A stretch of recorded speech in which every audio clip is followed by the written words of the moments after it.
बोले एक बार एक महात्मा थे, यमुना के किनारे एक कुटी बना करके वहां भजन करते थे, वहीं निवास करते थे। तो उनकी जब शिथिल अवस्था हुई, थोड़े वृद्ध हो गए, तो एक दिन रात्रि में जल्दी उठ करके स्नान करके भजन करने बैठ जाते थे 2:30-3 बजे।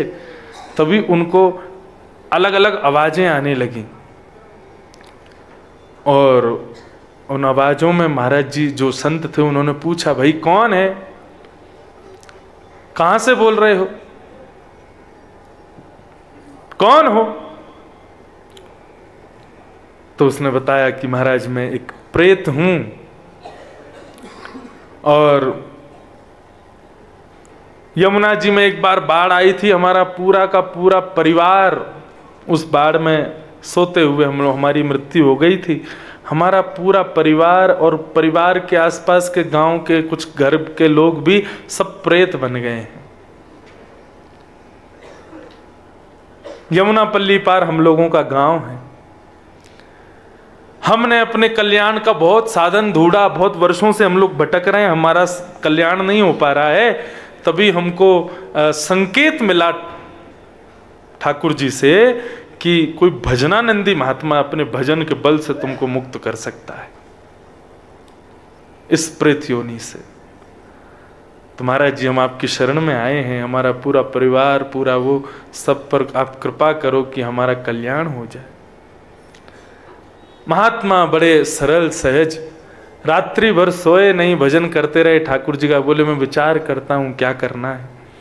अपने शिष्यों को बुलाया, बुला करके उन्होंने एक प्रस्ताव रखा कि मेरा समय कभी भी अंत हो सकता है, अब शिथिल अवस्था है, वृद्धावस्था में मैं आ गया हूं। तुम लोगों को मेरा एक अंतिम मेरा एक भाव है, उसको पूर्ण करना है। बोले क्या? बोले जब मेरी मृत्यु हो जाए तो मेरे 5 भौतिक शरीर को जब तुम अग्नि संस्कार करो तो इधर मत करना, वृंदावन में। तो पल्ली पार एक गांव, एक घाट है, वहाँ एक पहले कभी गांव हुआ करता था, उसका पूरा लोकेशन बता दिया महाराज जी ने। बोलो वहाँ ले जा कर के हमारा अंतिम संस्कार कर देना। ऐसा क्यों? बोले कि बस वो भाव है हमारा, बाकी प्रयोजन मत पूछो। वही हुआ। कुछ दिनों बाद जब उन महात्मा के प्राण ठाकुर जी के श्री चरणों में विलीन हो गए तो उनकी अंतिम इच्छा अनुसार उनके शरीर को लोग वृंदावन में अंतिम श्वास लेने के लिए तड़पते हैं, अपने अंतिम संस्कार के लिए तड़पते हैं, लेकिन उन महाराज जी ने अपना सर्वांगीण जीवन वृंदावन व्यतीत करके अपना अंत्येष्टि चाहिए कि वहां हो। क्यों? बोले जैसे ही बताए गए स्थान पर उनके चिता लगा करके और उस पर जब अग्नि संस्कार उनका किया गया तो उनके अंग पर जैसे अग्नि प्रज्वलित हुई, उनके संपूर्ण जीवन में किए हुए भजन के प्रताप से वहां जितनी भी प्रेतात्माएं थीं, उनके अंतिम संस्कार मात्र से वे सब मुक्त हो गए और मुक्त होकर भगवत धाम को प्रस्थान कर गए।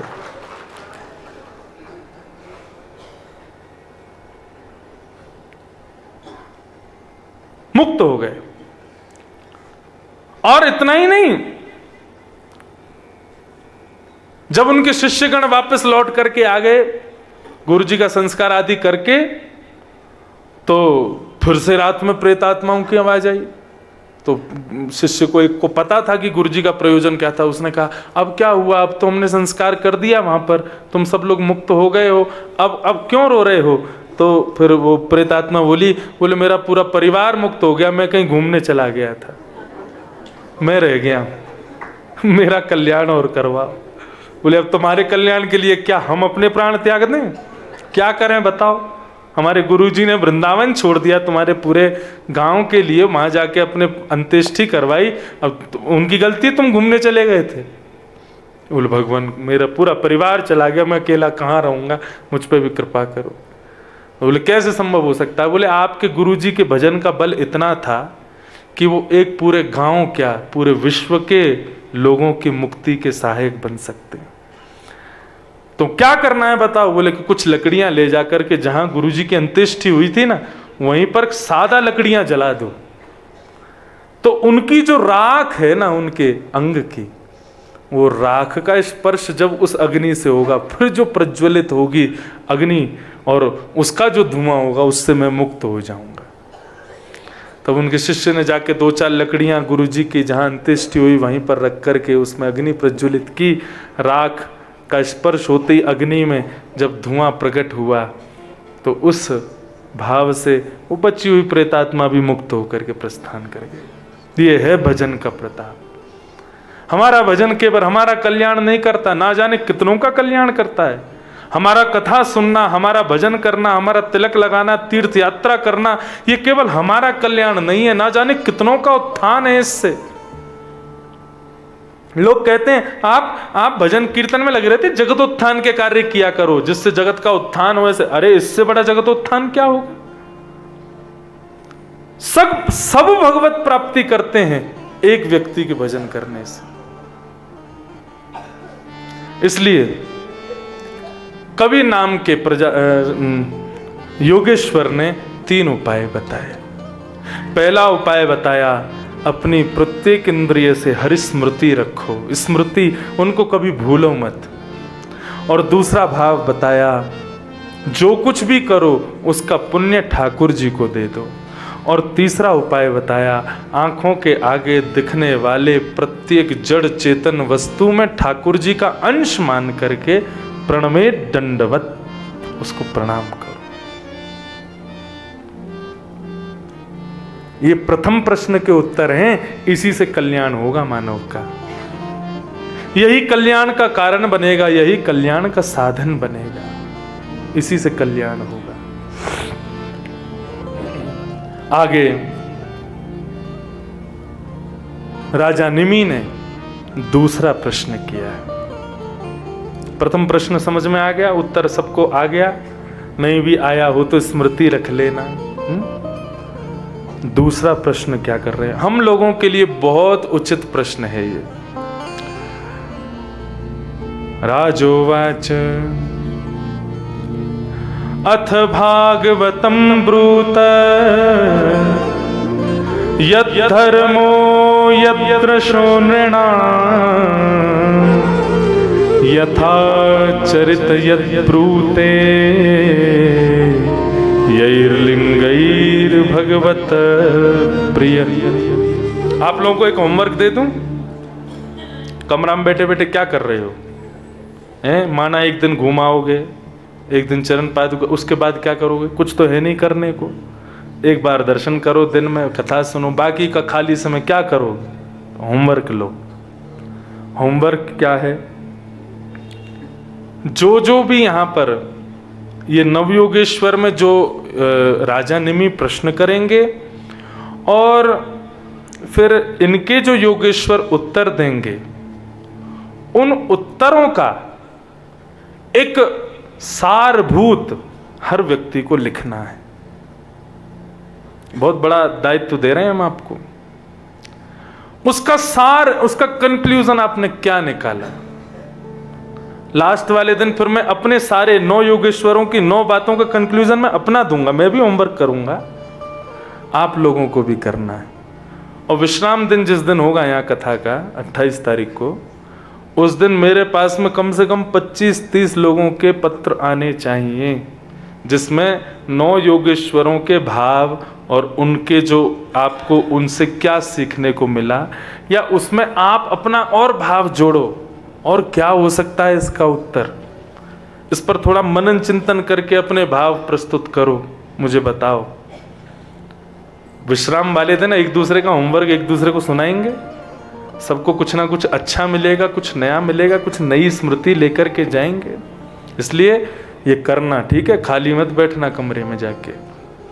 दूसरा प्रश्न क्या किया राजा निमि ने कि महाराज, अतः भागवतम ब्रूत यद धर्मो यद दृशो नृणाम। जो भागवत होते हैं, भक्तों को भी भागवत कहा जाता है। भागवतों के धर्म कैसे होते हैं? भागवती व्यक्ति जो भक्त होते हैं ठाकुर जी के, वो चलते कैसे हैं, फिरते कैसे हैं, बैठते कैसे हैं, उठते कैसे हैं, उनके नियम कैसे होते हैं, उनका स्वरूप कैसा होता है। और यथा चरित यद ब्रूते यैर्लिंगैर भगवत प्रिय। वो कैसे बोलते हैं, उनके चरित्र कैसे हैं, वो कैसे, मतलब भक्त के लक्षण क्या हैं, मुझे ये बताओ। और इन लक्षणों में भी भगवान को कौन से प्रिय हैं और कौन से अप्रिय हैं, उनके बारे में बताओ। अब ध्यान से सुनना, हम में इनमें से कौन सा है और वो ठाकुर जी को प्रिय है कि नहीं, ये हमें पता लगेगा। भागवतों के लक्षण हमें कृपा करके आप बतलाइए। तब हरि नाम के योगेश्वर, दूसरे योगेश्वर, उन्होंने उत्तर देते हुए भागवतों के लक्षण बताए, भक्तों के लक्षण बताए। 3 प्रकार के भक्त होते हैं, उत्तम, मध्यम और अधम। अब उत्तम भक्त का लक्षण क्या है? सर्वभूतेषु यः पश्येत् भगवद्भावमात्मनः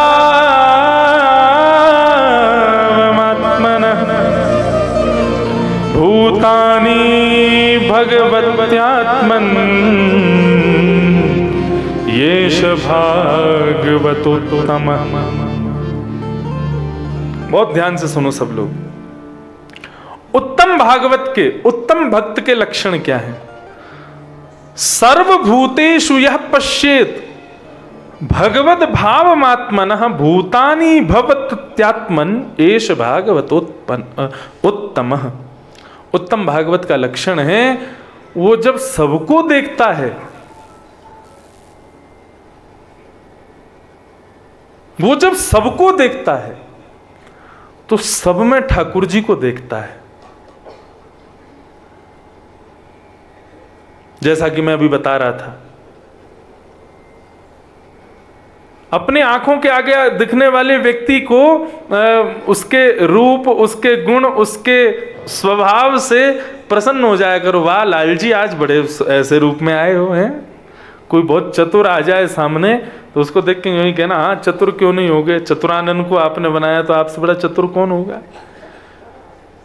सब में भगवान को देखे और जब भगवान को देखे तो सबको भगवान में देखे। ये 2 लक्षण उत्तम भागवत के हैं। जब मेरा दर्शन करे, अपने अड़ोसी पड़ोसी का दर्शन करे, तो यही बद्री विशाल है, यही राधा रमन जी, यही राधा वल्लभ जी, यही इन्हीं में ही सब कोई है। लेकिन जब राधा रमन जी के सामने जावे तो उन्हीं में ही माँ को देखे, उन्हीं में ही पिता को देखे, उन्हीं में ही भाई को देखे, उन्हीं में ही बंधु को देखे, उन्हीं में ही सर्वस्व सबका दर्शन करे। समझ में आई बात? सब में ठाकुर जी को देखे और जब ठाकुर जी के सामने जाए तो सबको ठाकुर जी में देखे। ये उत्तम भागवत का प्रथम लक्षण है।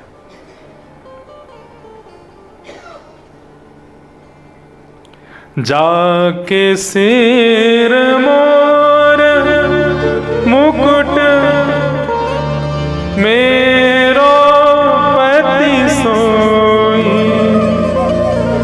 मेरे तो गिरधर गोपाल दूसरो न। मेरे तो नाथ हैं, दूसरा कोई नहीं हो सकता। वो जहां कहीं भी मोर प्रच्छ देखती हैं, जैसे कि युधिष्ठिर जी के बारे में वर्णन आता है, युधिष्ठिर जी जहां कहीं भी पीला वस्त्र देखते हैं, पीत वस्त्र देखते ही प्रणाम करते हैं, जय हो मेरे द्वारिकाधीश, जय हो मेरे कन्हैया, अरे मेरो नंदलाला, अरे मेरो श्याम सुंदर, ऐसा भाव रखते हैं। एक बार कौरवों ने छल किया, एक गधे को पीले कपड़े में लपेट करके और युधिष्ठिर के सामने छोड़ दिया। जैसे युधिष्ठिर जी के सामने गधा आया, उस गधे को, पीत वस्त्र को देखते ही महाराज वो तो तुरंत ही दंडवत हो गए, जय हो मेरे नाथ, जय हो मेरे कन्हैया, अरे मेरे द्वारिकाधीश, तेरे रूप पे बारी बारी जाऊं तो पे बल बल जाऊं, इतना सुंदर लग रहा है। युधिष्ठिर आदि आगे, अरे कौरव आ गए, बोले देखो युधिष्ठिर आज गधे को प्रणाम कर रहा है। युधिष्ठिर जी बोले तुम्हारे लिए गधा होगा, लेकिन पीत वस्त्र पीतांबरी पहनी है तो ये तो मेरो श्याम सुंदर है, ये तो मेरो कन्हैया है।